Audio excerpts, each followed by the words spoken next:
अस्सलामुअलैकुम नाज़रीन, जिस तरह पूरी सिंध में बरसात की तबाहकारियाँ जारी हैं, दूसरी तरफ खैरपुरा थनशाह के करीब इस गांव में हम पहुँचे हैं जहां पे ये घर गिरा हुआ है, मकान गिरा हुआ है। और आप ये देख सकते हैं कि पीछे ये जो मुतासर बैठे हैं ये बगैर छत के खुले आसमान तले बैठे हैं और इनका क्या कहना है मज़ीद आओ इनसे पूछते हैं। सर मैं अरबेलोड तहसील खैरपुरा थनशाह, ये हमारी यूसी जो है फतेहपुर हैं। हम बहुत सैलाब में मुतासर हुए हैं। हमारे घरों में 5 से 6 फुट पानी जो है सो वो खड़ा हुआ है और हम इतने मजबूर हो गए हैं। हम 5-10 दिन के लिए हम अपने घर बार छोड़कर और बाहर किसी जगह पे हमने अपना जो है सो आपके पास यहाँ पर रहने के कोई मकान नहीं है? नहीं सर, हमारे पास रहने का मकान नहीं है। हम बाहर गए थे और जो है सो ये झोपड़ियों में हम बैठे हुए थे।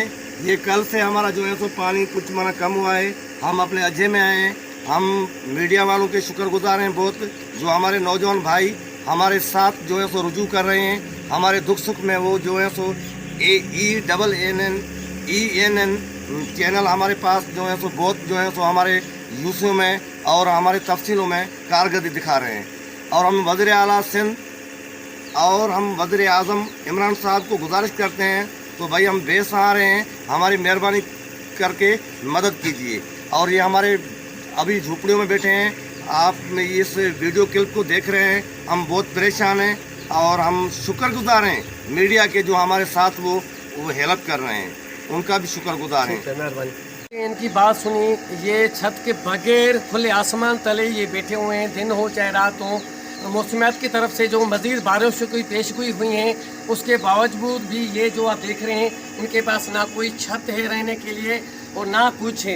ये बगैर छत के खुले आसमान तले बैठे हुए हैं और इनका मुतालबा है गवर्नमेंट ऑफ सिंध से और पाकिस्तान प्राइम मिनिस्टर इमरान खान साहब से कि जल्द से जल्द इनकी तरफ कोई ना कोई जो हुक्मरान हैं इनके तरफ कोई ना कोई इमदादी कार्रवाई की जाए और इनको जो बच्चे हैं और घर वाले हैं उनके तरफ से कोई ना कोई इमदादी कार्रवाई की जाए। मीडिया कैमरामैन असलम चांदे के साथ रजब अली, ENN न्यूज़, खैरपुरा थनशाह।